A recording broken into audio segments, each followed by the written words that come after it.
So we're going to kick off, talk about exceptional versus good. It's just to set the scene and really set the bar of what we're aiming to be and how we want to all behave.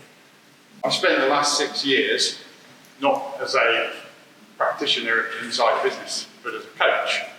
And in those last 6 years, I've done 5,000 plus coaching, hours of coaching, connected with lots and lots of people, and observed lots of product leaders. And it's that observation that has made me think about the difference between exceptional and good.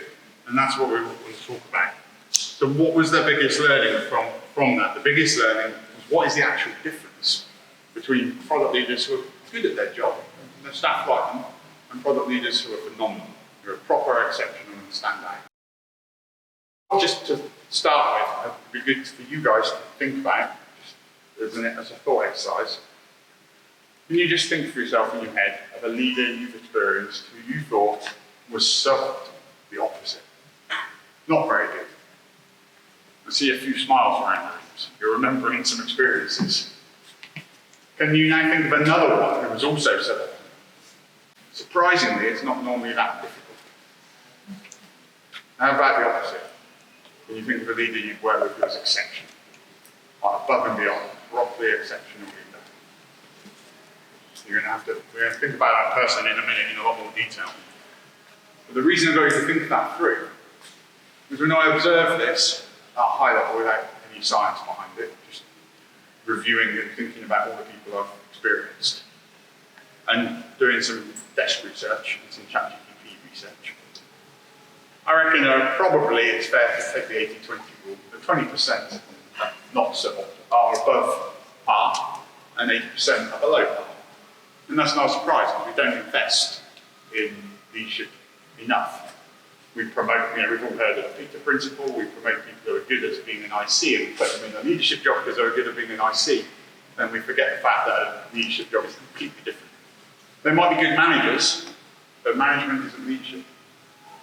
So I think this is where we end up with this massive group of people who are probably exceptional managers, but suboptimal leaders.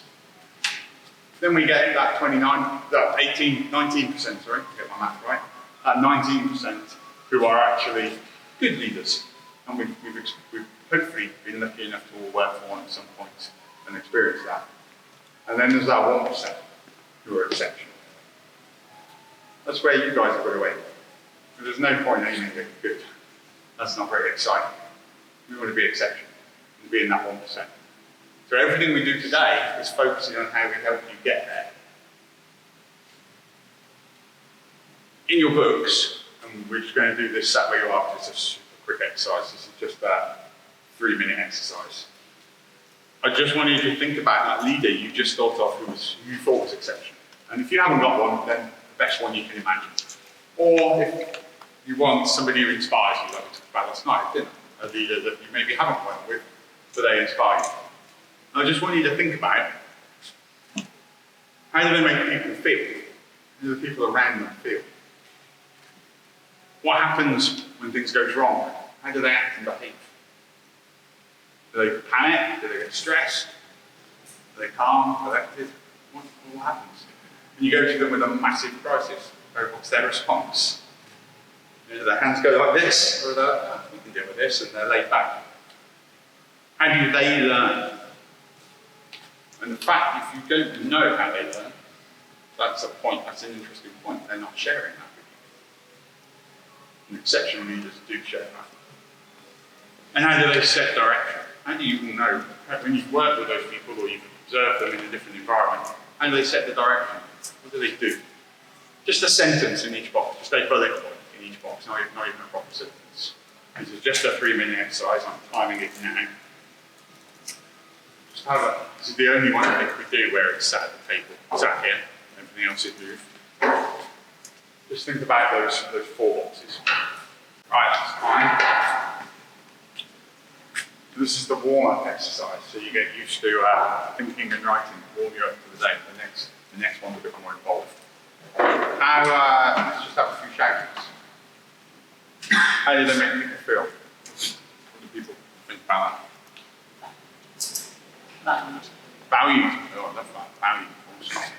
Energized. Energized. That's great. Yeah. Skilled. Skilled. Was that? Yeah. Yeah. Skilled. Mastery. Master. Equal. Equal. That's nice. Very. Yeah, I pure written down. Pure. That's lovely. No, pure. Here and equal. Yeah. Yeah. Fantastic. Open? Open? Yeah, definitely. Informed. Informed? That sounds great too. Safe. Safe? Oh, I love that. Very important. Feel safe. What about the next question? What happens when things go wrong? How do they behave? Responsibility. They take responsibility. They take responsibility. Yeah, brilliant. Lovely. Prioritise and take action on what's controllable. They prioritise. Brilliant. Take action on what is actually. Very rarely let something fester. Or keep going, so Yeah. immediately addressable. Fantastic. Often have a system or process in place already for it. Love it. They're already prepared. They have a system. They're already codified how to handle that situation. Love it. Any more? Respectful. Yeah, really important. Yeah, no blame, finger pointing. Yeah, no blame, no finger pointing. Really, that's lovely as well. How do they learn?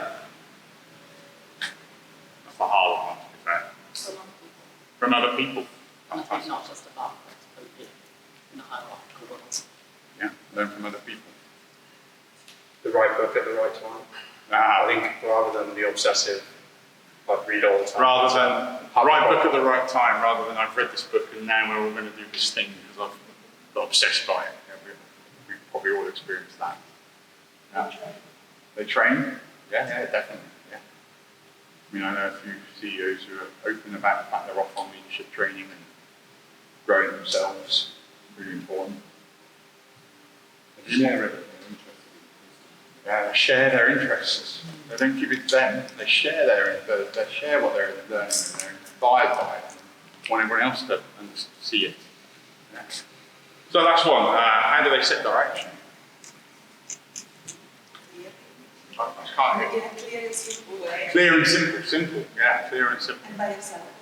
By example. Yeah. Like inclusively. Like inclusively. Inclusively. So that Yeah. there's a process where people are involved. They're inclusive. People feel like they were part of the journey. Yeah. They weren't left out. It wasn't an ivory tower. This is the answer. Yeah. Yeah. We're getting semantic patterns here. This is great. What else? Consistent. Don't change without any synthesis. They don't change without consent. They bring people on the journey. It's not on their own. So you can say like they set a theme so everyone's really working towards the same goal. Set a theme. Yeah, I like that. Set a theme, a goal. Yeah. Yeah. Rather than everyone in different directions. Inspiration. Inspirationally. So, set direction inspirationally. I like that. That's awesome. Regularly. Regularly. All the time. Constantly. Never ending. Yeah. People are always probing and asking the right questions to like nudge people to start thinking. Probing and asking questions. That's awesome. We have a module later today about how you learn to ask better questions and use the power of questions. So that's a perfect place to move to the next step. Thank you, Adam. So think about it. I've got a different way of thinking about it. Good leaders do the right things. And back in 2021, I published this document on my product. I know the year we released it, it was the most read article on my product. And it was, you can go and find it now, just Google product leader map. And it's a way to help think for product leaders to think about what their responsibilities are, what they've got to do, and make sure they don't miss those things. They're the right things. But I've been, while coaching and helping people put this in practice, I realised there was something missing. Some people were very good at doing the right things, but they weren't necessarily getting the results they should. Why was that? Well, they weren't doing it the right way. And that's really important. And what you've just described about that exceptional product leader that you've just written down, they're the right way. And exceptional product leaders don't just do the right things, they do them the right way. So a lot of today we're going to think about what's the right way. And to help with that, we've come up with a new model, so SIST. So we now have two. Product leader map to help you know what it is you should be doing. And the calm leader process to help you find the right way to do it. And calm stands for clarity, for learning.